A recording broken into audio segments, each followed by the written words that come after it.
নমস্কার বন্ধুরা, আজ নিয়ে এসেছি নতুন একটা রেসিপি। এখন বাজারে খুব পাকা পাকা টোপা কুল পাওয়া যাচ্ছে। এই কুল দিয়ে বানিয়ে ফেললাম আজকে কুলের চাটনি। কুলের চাটনি খেতে খুব সুস্বাদু হয়। চলুন রেসিপিটা দেখে নেওয়া যাক। ওভেনে কড়া বসিয়ে দিয়ে দিলাম সাদা তেল, দিয়ে দেবো দুটো শুকনো লঙ্কা ফোড়ন, আর দিয়ে দেবো হাফ চামচেরও কম কালো সর্ষে, দিয়ে দেবো খুব সামান্য পরিমাণে হলুদ গুঁড়ো, আর দিয়ে দেবো কুলগুলোকে আগে থেকে ধুয়ে জল ঝরিয়ে রেখেছিলাম, এখন দিয়ে দিলাম। আমি এখানে সর্ষে ফোড়ন দিচ্ছি, আপনারা কিন্তু ইচ্ছা করলে 5 ফোড়নও দিতে পারেন।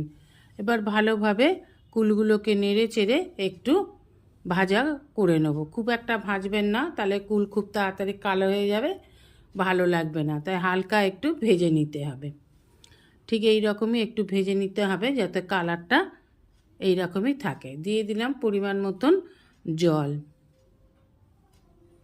দিয়ে দেবো পরিমাণ মতন লবণ। খুব একটা বেশি ঝোলঝোল করব না, আমি গা মাখা করব, তাই জলটা অল্প পরিমাণে দিয়ে ঢাকা দিয়ে দিলাম 5 মিনিটের জন্য। 5 মিনিট পর ঢাকা খুলে দেখুন খুব ভালোভাবে ফুটে গেছে, কুলগুলো সিদ্ধ হয়ে গিয়ে ফেটে গেছে। দেখুন কুলগুলো কিন্তু ফেটে গেছে আর জলটাও কমে গেছে। একটু ভালোভাবে নাড়াচাড়া করে এবার দিয়ে দেবো 100 গ্রামের মতন চিনি। চিনির পরিমাণটা আপনারা বাড়িয়ে বা কমিয়ে নিতে পারেন। চিনি দিয়েও খুব ভালোভাবে নেড়ে চেড়ে চিনিটাকে মিশিয়ে নেব। চিনিটা মেল্ট হওয়া অবধি অপেক্ষা করব। বানিয়ে নেবো একটা মশলা। নিয়ে নিয়েছি বড় চামচের 2 চামচ মৌরি, নিয়ে নেব বড় চামচের 1 চামচ 5 ফোড়ন। এবার ভালোভাবে মৌরি আর 5 ফোড়নটাকে ভালোভাবে ভেজে নেব। মৌরির কাঁচা গন্ধ বা 5 ফোড়নটা ভালোভাবে ভাজা হয়ে গেলে এই মশলাটা দিয়ে একটা ভাজার খুব সুন্দর একটা স্মেল ছাড়বে। তখন বুঝে নিতে হবে মশলাটা ভাজা হয়ে এসছে।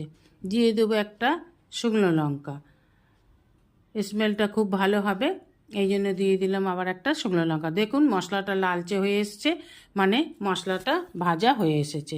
ঠিক এই রকম যখন হবে তখন মশলাটাকে নামিয়ে নেব। দেখুন এইভাবে ভেজে নামিয়ে নিলাম। এবার মিক্সি জারে দিয়ে গুঁড়ো করে নামিয়ে নিলাম।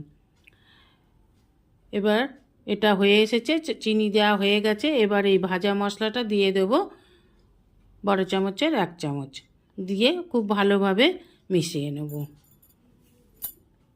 নেড়ে চেড়ে নামিয়ে নিলেই তৈরি কুলের চাটনি।